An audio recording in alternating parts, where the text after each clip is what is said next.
धम्मपद गाथा क्रमांक 239।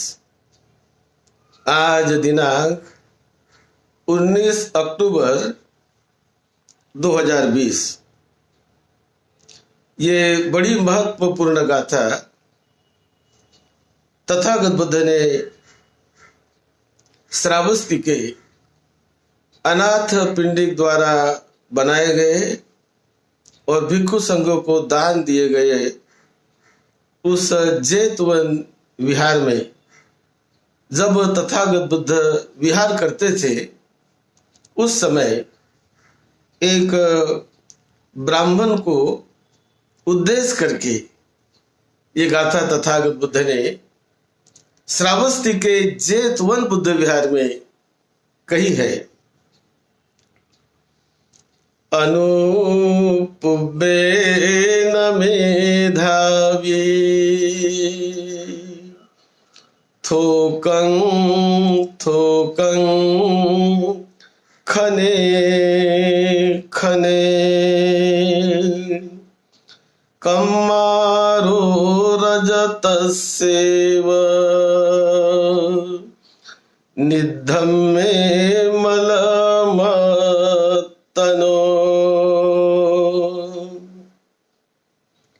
कम्मारो रजतस्येव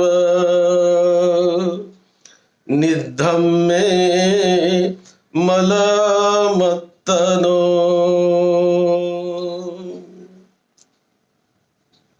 तथागत भगवान बुद्ध श्रावस्ती में बड़े भिक्षु संघ के साथ रहते थे। एक दिन ये श्रावस्ती का कोई ब्राह्मण प्रातः उठकर यानी सुबह उठा और श्रावस्ती के विहार में गया और विहार में जाकर उन्होंने देखा कि विहार के परिसर में जो घास है बहुत ऊंचा ऊंचा बढ़ गया है।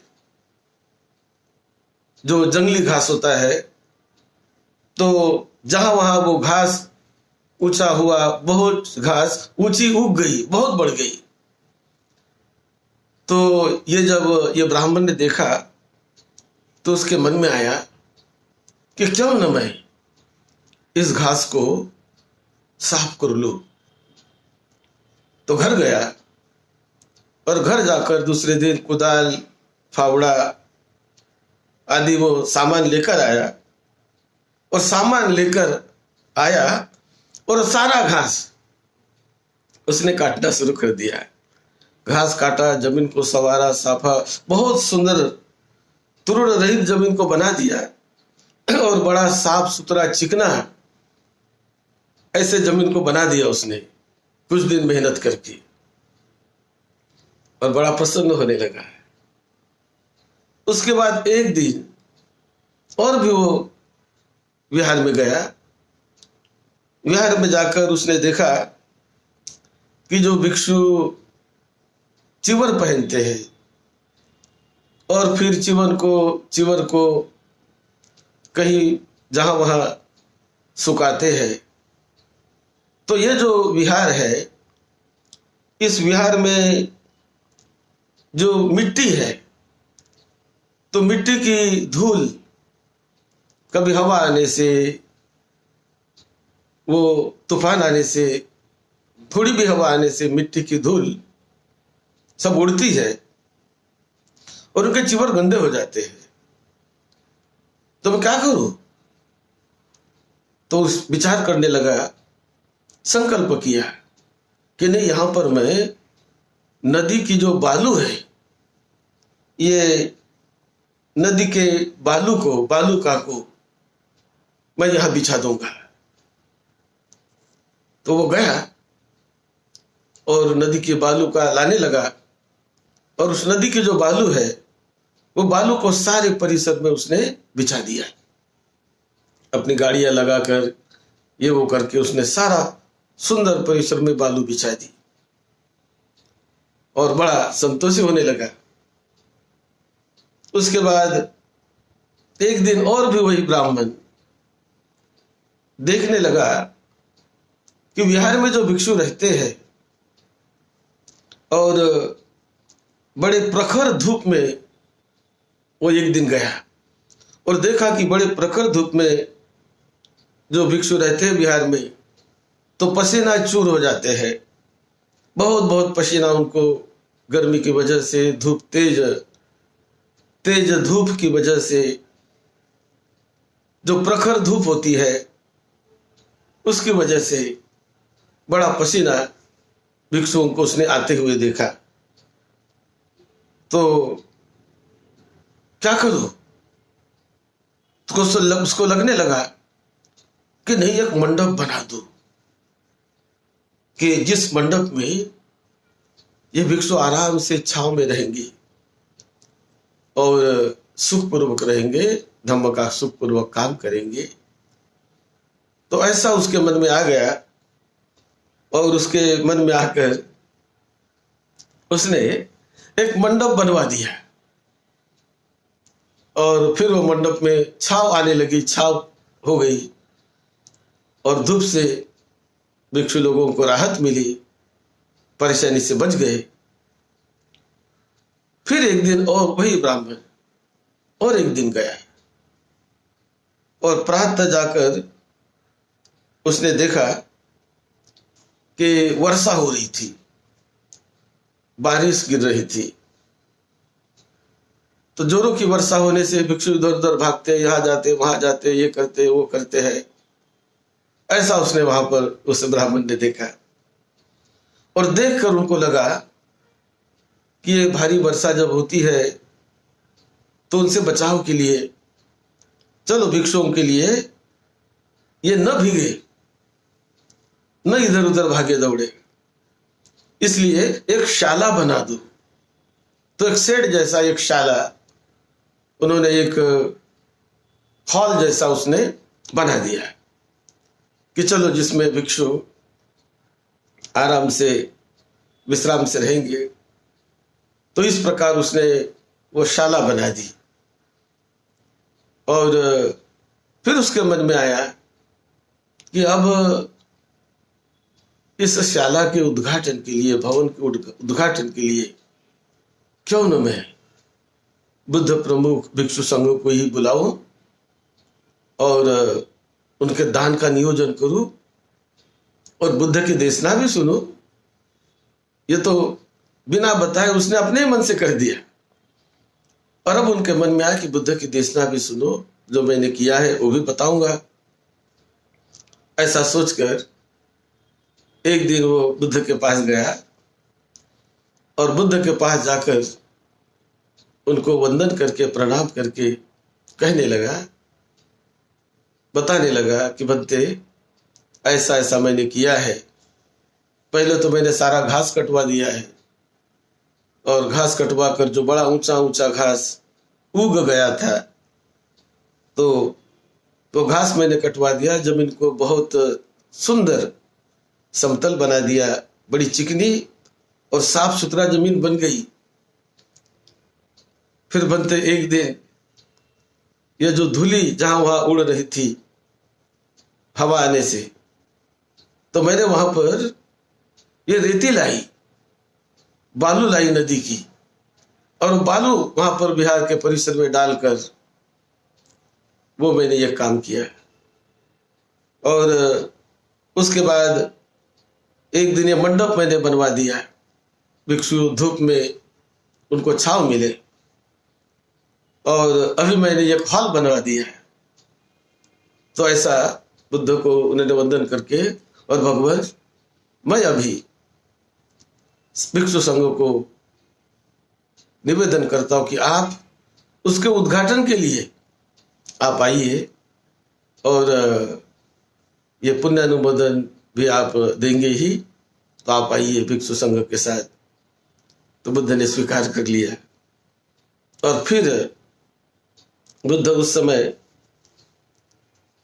भिक्षु संघ के साथ भोजन के लिए अनावरण के समय वहां पर उपस्थित रह गए और उस समय भिक्षु संघ को और सारा जो उपासक लोग वगैरह थे, अच्छा कार्यक्रम हुआ। उस कार्यक्रम में तथागत बुद्ध ने ये गाथा कही थी, अनूप बेन मेधावी थोकं थोकं खने खने कम मारो रजत सेव निर्धम में मलमत्तनो। यानी मेधावी पुरुष, बुद्धिमान पुरुष, ये अपने किए हुए बुरे कर्मों से निकलने के लिए, पाप कर्मों से निकलने के लिए वो धीरे धीरे धीरे धीरे अच्छे अच्छे कर्म करने लग जाता है और वो अपने पूरी तरह निर्मल बनता है, परिशुद्ध बनता है अपने कुशल कर्मों से। पुण्य कर्मों से आदमी का मन निर्मल कुशल बनता है।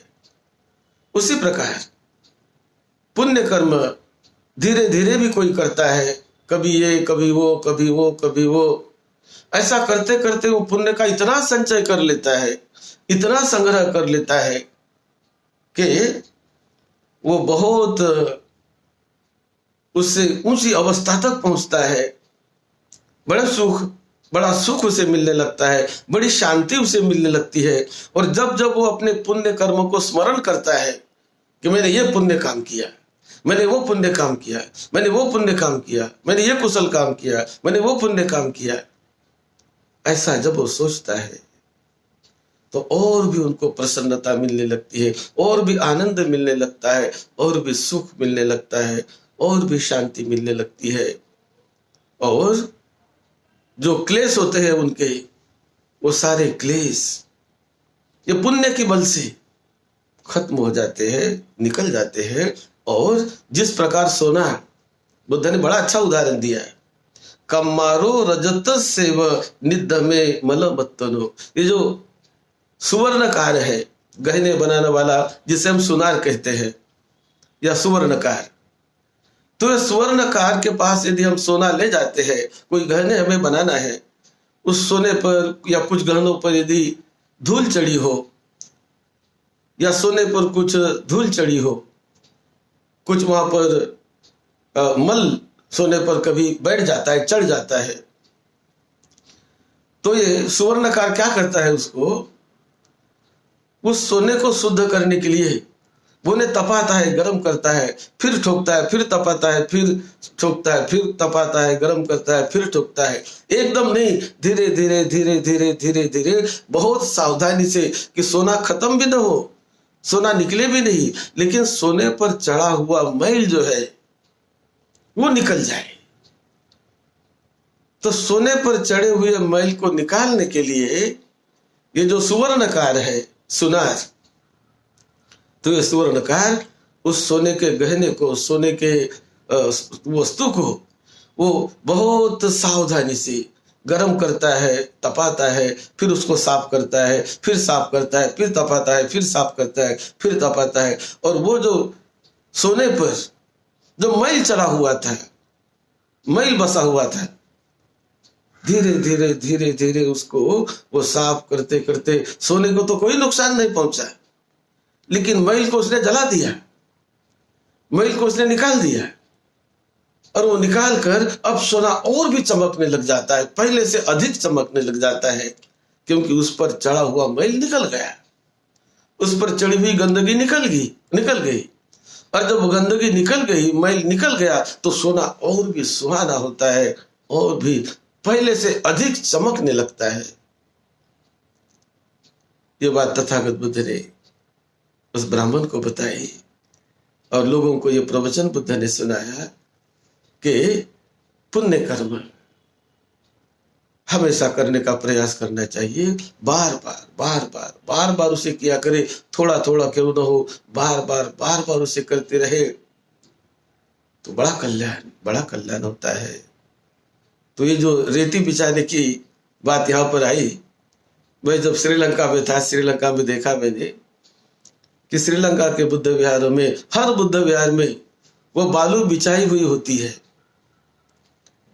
तो बालू में वृक्षों को संक्रमण करने के लिए भी बड़ा अच्छा होता है, पैर में कोई बड़े पत्थर कंकर नहीं लगते, तो बालू बिछाई होती है बुद्ध विहारों में चलने के लिए, लोगों को चलने के लिए। उसी प्रकार बुद्ध विहारों में मैंने वहां देखा कि चक्रमण के लिए जगह अच्छी बनाई होती है, और कहीं किसी जगह पर अच्छा लॉन बनाया होता है। तो जितना बुद्ध विहार को हम अच्छा सजाए, अच्छा सुंदर बनाए कि देखते ही लोगों को बड़ा अच्छा लगे, तो उससे और भी प्रसन्नता लोगों के मन में आती है। और भी बुद्ध विहार तो उन्हें विदेश में मैंने देखा कि बुद्ध विहार तो सुंदर, बहुत सुंदर, घर से भी सुंदर बनाते हैं, क्योंकि वो तो उनका आश्रय स्थान है, वो धम्म का स्थान है। तो इतना सुंदर बुद्ध विहार को विदेश में रखते हैं कि जैसे वहां जाते बराबर लगता है कि कौन से स्वर्ग जैसे जगह पर आ गए हम। कितना सुंदर हॉल, कितनी सुंदर जगह, कितनी सुंदर परिसर। तो ऐसे परिसरों में जब मैं रहा हूं और मैंने स्वयं देखा, क्योंकि सभी उपासक उपासिकाएं, सभी दायक दायिकाएं उस विहार को अच्छा बनाने के लिए जब संकल्प करते हैं कि मैं कुछ करूंगा, मैं कुछ करूंगा, मुझे कुछ करना है, मुझे कुछ बनाना है, मुझे कुछ करना है, मुझे कुछ करना है, तो जब सैकड़ों लोग, हजारों लोग सम्यक संकल्प करके, मंगल संकल्प करके किसी वास्तु को, किसी विहार को सुंदर बनाने में लग गए, तो वो वास्तु सबसे सुंदर बन जाती है। सबका मन उसमें होता है, सबसे पवित्र बन जाती है। और इसीलिए ये विदेशों के बुद्ध विहारों में मैंने देखा कि श्रीलंका के बुद्ध विहार, थाईलैंड के बुद्ध विहार देखते ही रह जाते हैं कि क्या सुंदरता, कितना अच्छा परिसर, कितनी, और जगह भी बड़ी बड़ी होती है विहार की उनकी। कुछ बिहारों में 10 एकड़ जगह, कुछ में 20 एकड़ जगह, कुछ बिहारों में 50 एकड़ जमीन, कुछ में 100 एकड़ जमीन, कुछ में 500 एकड़ जमीन, कुछ में 1000 एकड़ जमीन। क्योंकि वो सभी लोग विहार को अच्छा बनाने में लगे रहते हैं।